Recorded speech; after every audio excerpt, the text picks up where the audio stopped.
Welcome back to another episode of the Smoke Show S10, and I have got the craziest last week to tell you guys about. I actually took Matt home, back to the airport, and this last week I've just been feeling defeated. And let me show you why. So if you guys remember, I got a great deal on my 14 bolt with the ARB and the 513 gears. The problem was the gears weren't set up right. I had to reset them up, get the backlash right, get everything set up right, the pattern right, and the collar's bad for the ARB. And I couldn't find an ARB collar for the life of me. I looked around. Companies that said they had them, actually they just drop shipped them. They didn't actually have them on their shelf in their hands. And so I've been waiting for weeks and weeks and weeks to try to get an ARB collar for this 14 bolt, which led me to moving on to this project. So if you see this mess down here, that's because my transfer case was leaking. I put it all together, started filling it, and it was leaking. And I'd sealed it, so I ended up pulling it back out, put it on the bench, tore it back apart, made my own gaskets, put it all back together, and put it back in for, I don't know, the 6th time. And now it's finally not leaking. I'm just doing it again. So with that leaking and me feeling defeated against that, I decided to move on to this, which is a steering box. If you guys remember, I chose to do the Astrovan steering box because in a forum it said you can just run it forward and you'll steer fine. The problem is it was way too far forward. And so my drag link was not steering at the length it needed to be. And I couldn't move my steering box back up into the motor. There's just not enough room. So I had to ship my regular steering box off to Matt, and they rebuilt that, and I'm still waiting on it. But then I had to go ahead and cut my steering box, or my frame out here, and move the steering box forward. So this is still the Astrovan box. I just have the Pittman arm name back. And I'm waiting for that box to show up so that I can make my drag link. Just working backwards, I guess. I feel like I've just been working backwards nonstop. Top that off with that. So my radiator had been leaking since day one. I've been pouring pepper in it to try to make it survive. And so I was like, well, I have to get a replacement one, and replacement parts aren't a cost breaker. And this one off eBay was actually cheaper than just a replacement bolt-in. And this was supposed to be a bolt-in, but it wasn't. You can see here I had to weld angle iron on here. I had to add posts in the bottom, and the hose ends weren't the right size on the radiator. So Matt actually went to help me put this radiator in, and then we found out that nothing was going to fit. It did not bolt in. It was not a direct bolt in. It took a lot of modification. It took more TIG welding to make it fit. It's in now, though. But that leads me to the next problem I had. So I went ahead and bought new exhaust because I want to make my own exhaust. I got the cheapest cherry bomb muffler that I could find that was still a muffler. And I got this Y pipe here. And I decided to get a new Y pipe just so that I could modify it. And I modified it up here to clear the drive shaft. And this is just a direct bolt-in one. And it has the O2 sensor bung over there. The problem is that with that O2 sensor bung, they had clocked it just like 10 degrees. Not enough where I noticed it. So when I bolted it up and made all my modifications and welded it all together, put it in, header wrapped it and put it in. And when I went to put the O2 sensor in, it wouldn't fit. It was actually jammed up against the automatic transmission. So now I have to tear that thing back out just so that I can move that bung up so that I can actually put the O2 sensor in, because that's a huge part of making this thing run. My shop is a mess. There's just stuff everywhere right now because I've spent the last week just playing catch up and redos on all the things that I was gonna do or I had done on video already. I did get one thing that worked out good though, and that is my anti-wrap bar right here.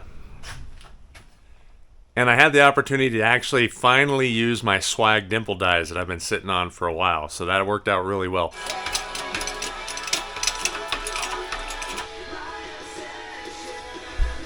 Plus, that's actually going to protect my drive shaft. If you look at the angle here, it's just barely below the drive shaft height. So hopefully if I hit rocks down there, it'll hit that thing and not the drive shaft. The importance of an anti-wrap bar is when you have a lot of gearing, you can get axle wrap, which means your pinion's going to turn up. And when your pinion turns up, it can break your drive shaft, it can break your yoke, just like I'm demonstrating here. And that prevents it. When you put a shackle on the front of your anti-wrap bar, then that still allows it to flex, move, and everything else, but it won't allow the axle to wrap. Don't call it a comeback! I got that kit from Barnes. Once again, Barnes is part of the OnX Elite membership, so if you guys have the OnX Elite membership, then you get the discount on the Barnes anti-wrap bar. And to top all that off, I actually lost a bunch of footage because my GoPro kept dying. It was just messing up. So I'm actually recording this now with a DJI Action Cam, I think is what it's called. Action Pro 3 or something. But we're going to see how it works. So if you guys like this video, you like how this is recorded, let me know down below, because I think I may continue to use this camera and get some more like this, because so far I've been really happy with how it's working. My goal in this video is to get this thing to actually move. I hope that I can get it moving. By the end of this video, this thing should be able to drive out of this driveway, or drive out of this garage. It may not be done. I got a lot of things to do still, but I want to be able to make it mobile. That's my goal today. So I put a call out for an ARB collar on Instagram. If you guys follow Bleep and Colt on social media or Facebook, then you guys saw that I had a call out for an ARB collar. A lot of people were immediately saying, oh, we'll just get it from this company. Oh, I already have it on order with that company. They just drop ship it. They don't have it on the shelf. I also ended up with a lot of comments of just spool it, or, you know, do another locker. And I understand that, but this is a budget build. A collar is $100. I can't buy a spool for $100. I can't buy a locker for $100. I can't even buy a carrier to put a cheap locker in for $100. So this is the cheapest route to go. And if you say weld up an ARB, then you should be applying for the Special Olympics, because there's no way I'm going to weld up an ARB. But I did have 3 companies reach out and say, we actually have those parts on the shelf in our hands. I do want to give a shout out to Dark Horse Customs in Montana. I got one from them. I ordered one from them. And then I ordered a backup from Dixie 4-wheel drive in Sand Hollow. And look who got a hold of my box.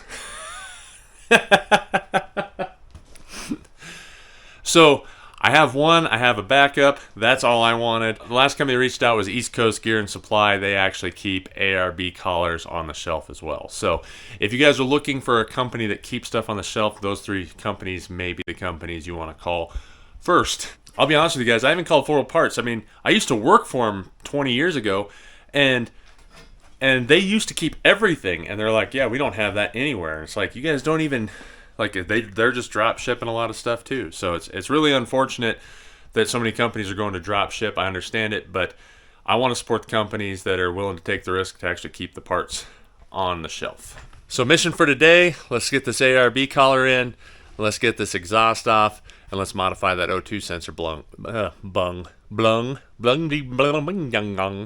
I also forgot to mention, if you look at that beautiful drive shaft, I got Adams drive shafts made for the rear and for the front here. So my rear drive shaft was $600, my front drive shaft was $500. But if you go on to bleepinjeep.com/member discounts, you get a 15% off discount code. So I've been using Adams drive shafts because they are stout. They are strong. I've been putting them in all my rigs and they hold up. Plus James is an awesome guy. So if you guys are looking for that deal, make sure you get onto that member discount page and you'll see that deal, plus other deals that we have on there as well. Palm hammer. Ugh. There you go. So it's this right here that's bad. I went ahead and just put a cap in here just to kind of plug this off. But it's this hose right here, this copper line. It's broke off right at the collar and it just doesn't hold air. So I tried drilling it out so that I could silver solder it. I tried burning the silver solder out. It was not coming out. So I tried drilling it out. If you mess up just that tiniest little bit, which I did, you just over drill it just that skosh, then you go into the actual collar. At that point, I had no choice but to JB weld it because I was into where the little O-ring seals are. And so I sealed it up, and it just didn't hold. JB weld will not hold 100 PSI. All right. Oh, yeah, that's heavy. Okay. So in the world of sketchiness, I have this.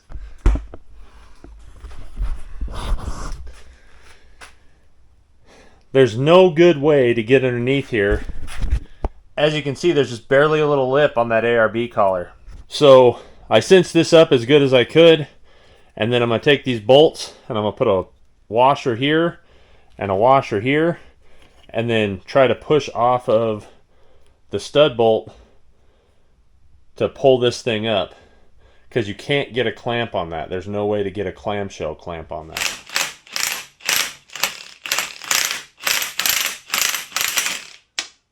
So that gives you a little bit better view of it too. Like this part right here is right up against the flange. So you only have this little rib here to grab onto to peel this up.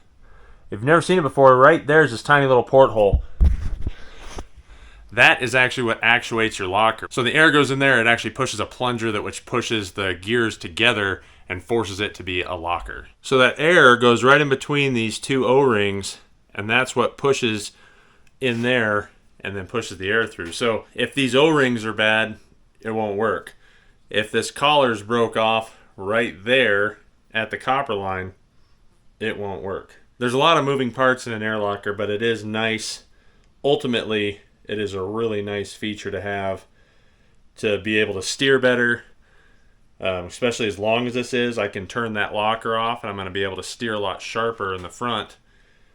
Unlike if you had a spool or something, you're going to drag and you won't be able to steer nearly as sharp.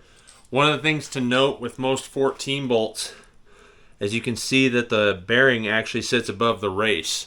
So when you press this on, you want to make sure that you not only have a race on top of this to push down, but a race on the bottom as well, so that you don't crush the bearing on the bottom when you press it on. And just like I use the swag dimple dies for the anti-rat bar, I like to use them also as my bearing presses, because they're designed to handle the pressure.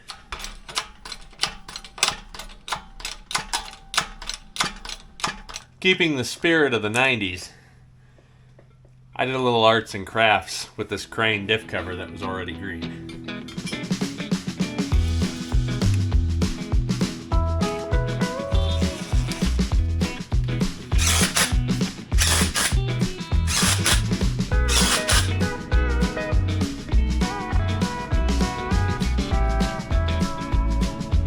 If some turtle power doesn't get your boat, I don't know what will.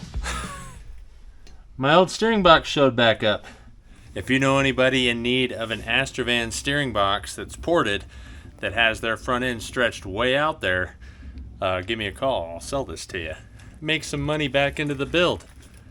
Who's building an Astrovan?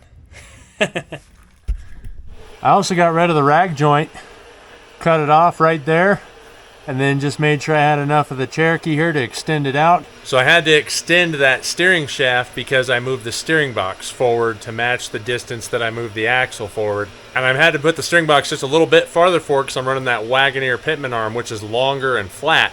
And the reason I'm doing that is so that I can get a much better swing and sharper steering out of the front.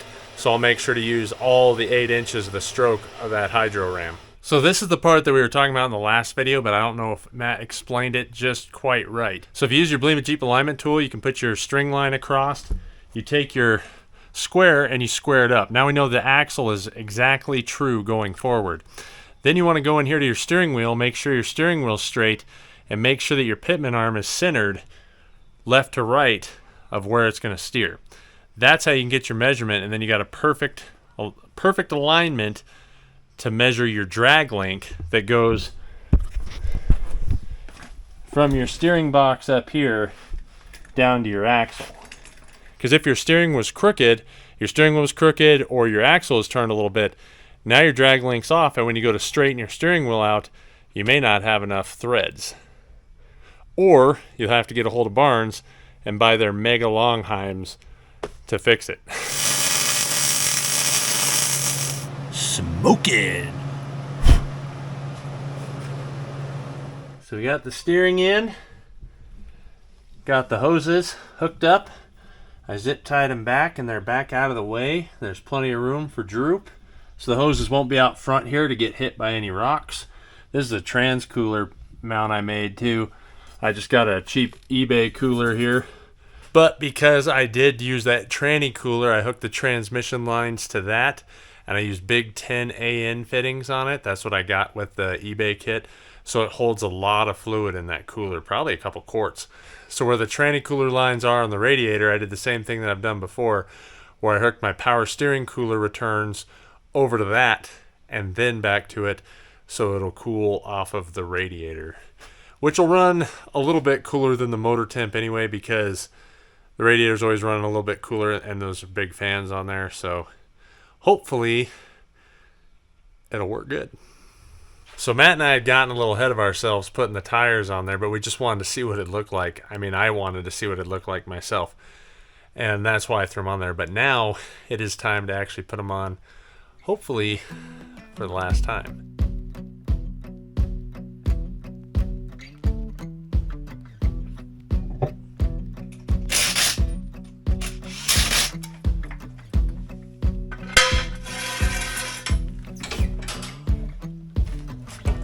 So with the rear end together, the steering's done.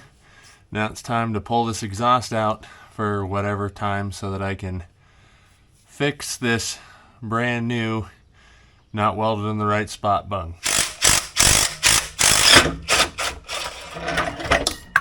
Whoa, all right then.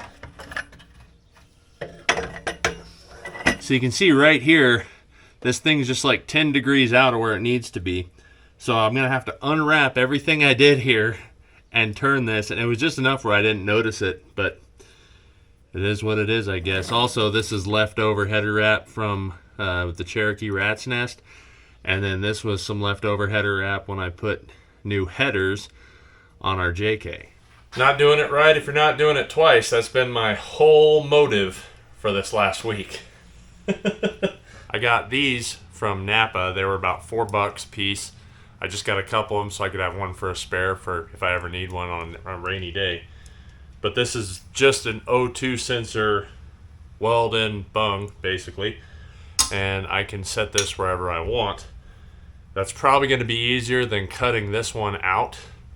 And these are plugs that come with new catalytic converters. They are the O2, the actual O2 sensor plugs. So I can just plug the old one up here, weld it up, and then I don't have to think about it. They're basically the O2 sensor and the intake temperature sensor are what operate the fuel injection on these early throttle body trucks. I just finished welding up that Y pipe and my mailman showed up, and check that out. Sweden license plate. I don't know if you guys know, but I collect license plates. Let me show you real quick. I collect just a few license plates.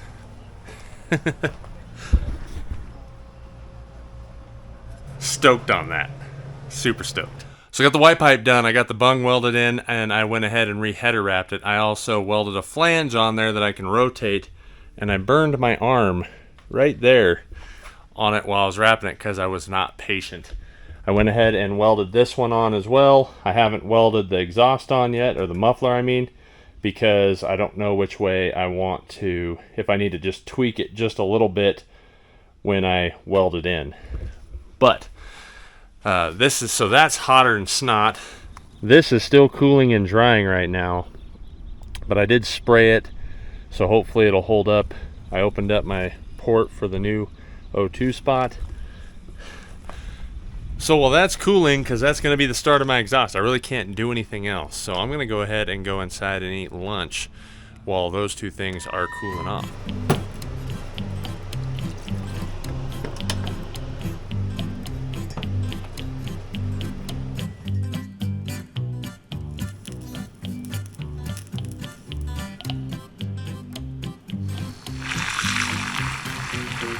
Fridge was empty, but at least I got some dried mangoes.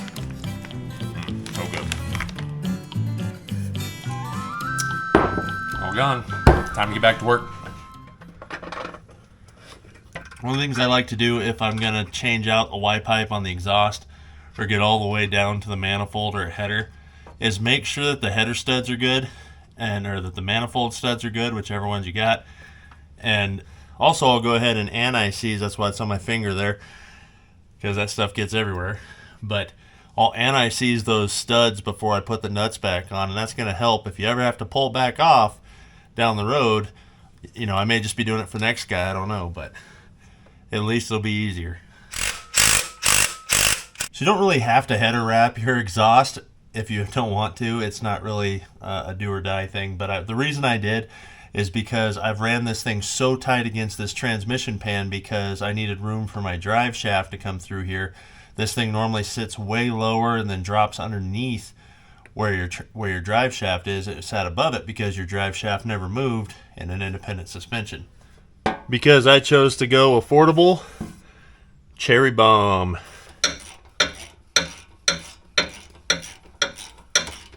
I haven't welded this part in because I didn't know how far deep I wanted my muffler. I got about a finger width of room across here, across the frame rail. And I got to actually make sure that that port clears the shackle for the anti-wrap bar. So this is about the sweet spot here. But I want to go ahead and get my piece out here. And there's a hanger right there. So I want to get that piece just set in.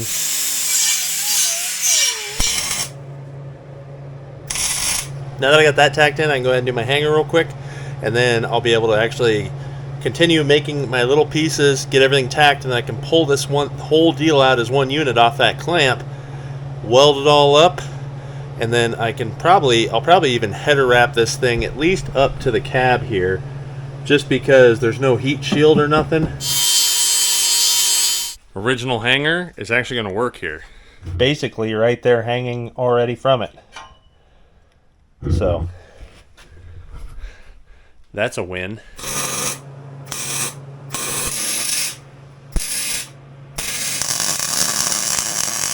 I like these clamps because you can rotate your exhaust in the direction you want it, but they are kind of a pain in the butt to put on. And it doesn't help that everything is still scalding hot because I got the patience of a 3-year-old to get this done. So you guys are probably wondering what I'm doing here. And what I'm going to do is rotate my exhaust. That's why I put that flex joint in there, plus the coupler so I can swing it. And I'm going to run my exhaust out the side of the bed. And I think that's going to be way cooler than just a turn down or just dumping out somewhere. Is coming out here on the side of the cab. I just think it's different, and that's why I want to do it. You guys like my exhaust ground? Just hang it on there, and you're good. I must be blind. I missed that one and that one. They're doing nothing. Oops.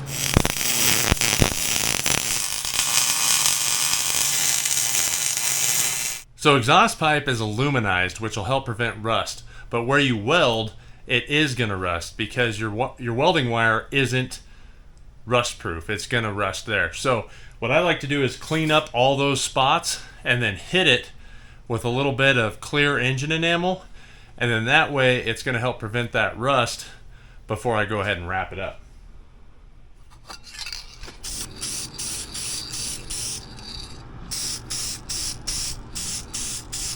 Alright, so while the exhaust is drying out, I bolted this in, and this just went into a factory hole that was where the tumble seat went. And this is a Barnes battery box that holds an Optima battery. Now this thing already had an Optima battery in it when I bought it. The guy had put a new battery in it. So once again, I went back to eBay and I picked up all of this wiring for $35.99. So this is, I think 25 feet or something of 0 or 1 gauge wire. 1 gauge. So I'm going to fish this down up to my starter, and then I used the old wire that went from the battery to the starter going to the alternator now because it just had a tiny little like 14 gauge wire. So now I got a, I don't know, like a 4 gauge wire going from the starter up to the alternator. Also, if you remember, the S10 had these side ports on here. I am definitely not going to use those for here because I want all the power to go up front.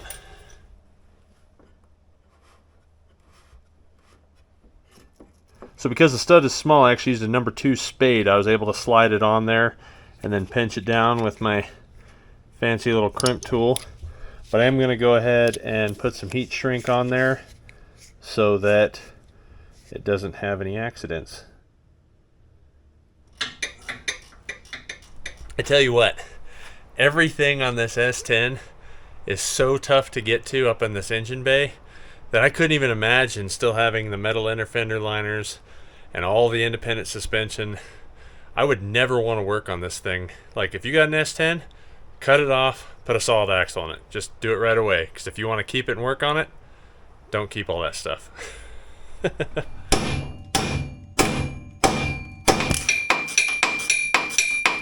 It's getting closer to starting. I'm getting super stoked. So I just got off the phone with Rudy. Got some bad news. If you guys haven't heard, you probably already have because this video won't come out until Saturday.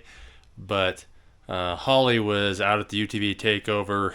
They jumped her side by side and she fractured her back.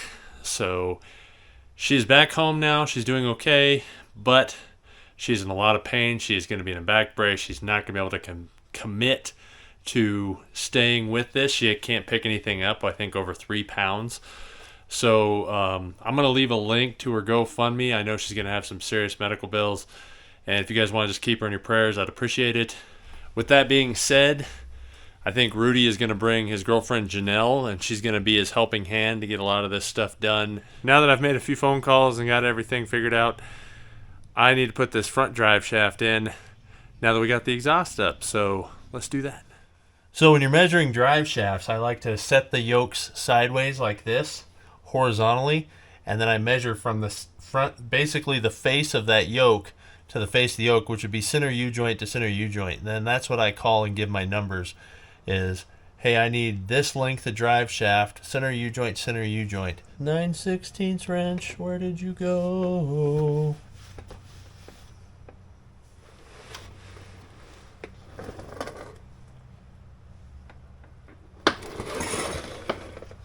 There you are, buried in all the oil soak.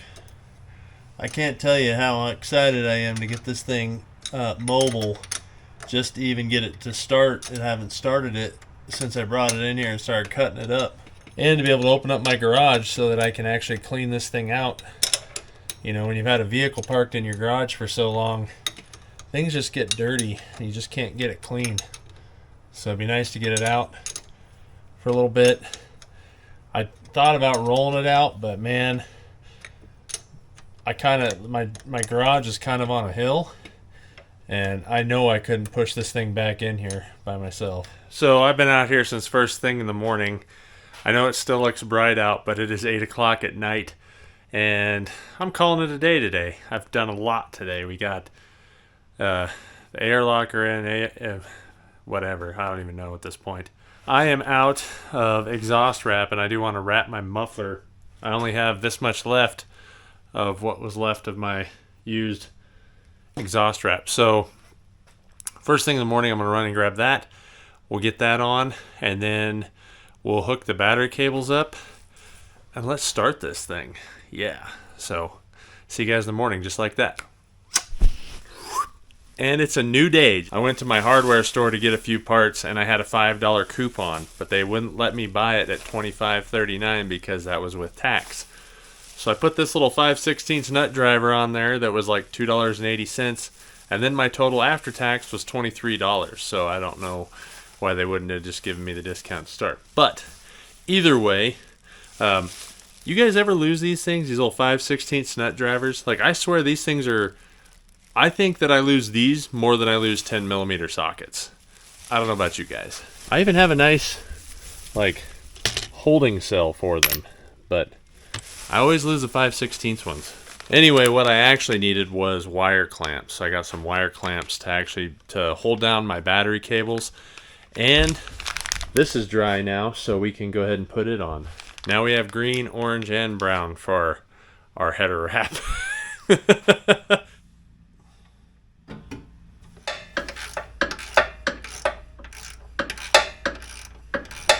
Now you see why I put this flex joint on here, because as the body moves, this can flex if that body's moving up and down, because the rest of this tube is going to be mounted directly to the body. So it would have been a lot easier for me to have that bolt on that clamp up here to tighten it down, but then when the bed's on, that's not going to be a very easy clamp to get to, so that's why I put it down underneath. They usually don't think about that when they're building vehicles, though. They just tighten it up where they can and then put the body on it, and then you end up having to pull the body off to get to a lot of bolts in the newer cars. Before I clamp the battery cables on, I think I want to see if I can start this thing. I haven't started this thing since the day I put it in here and started tearing it apart. So Let's see if it'll fire off.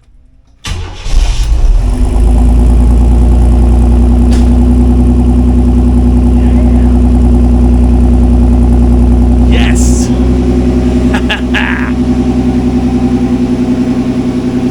We got a vehicle running. Sounds so good too. So I still haven't filled up the 14 bolt. I haven't put in the axle shafts yet, because remember I had to change that collar out. So unlike a front axle where you have bearings that you pack, the bearings on a full float axle are lubed by the differential oil. So if I would have forgot and went to fill this differential up, which I've done in the past, without the axle shafts in, I'd have had oil just pouring out of here.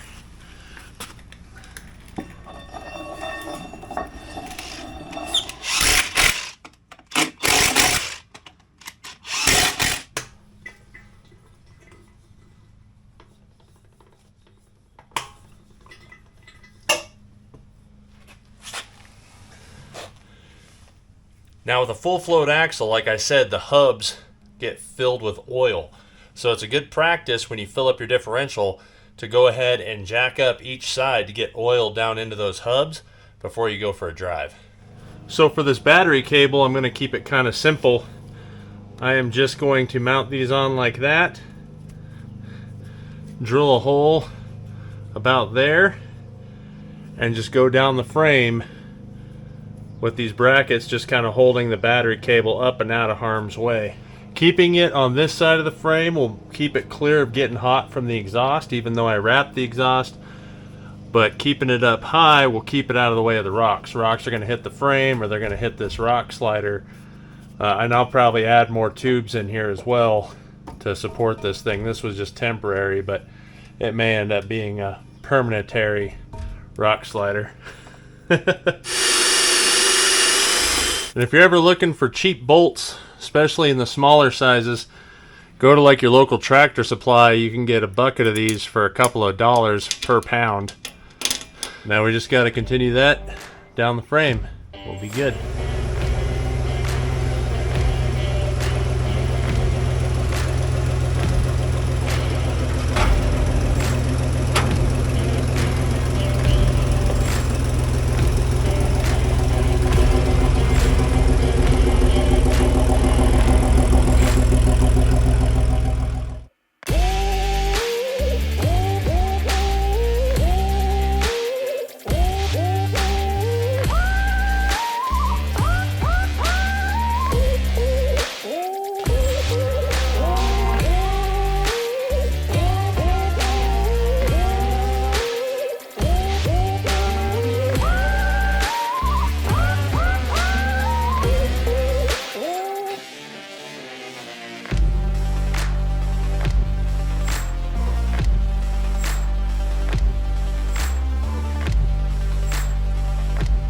Alright guys, it has been a long road to get this thing out of the garage. I am super stoked to finally at least have it mobile.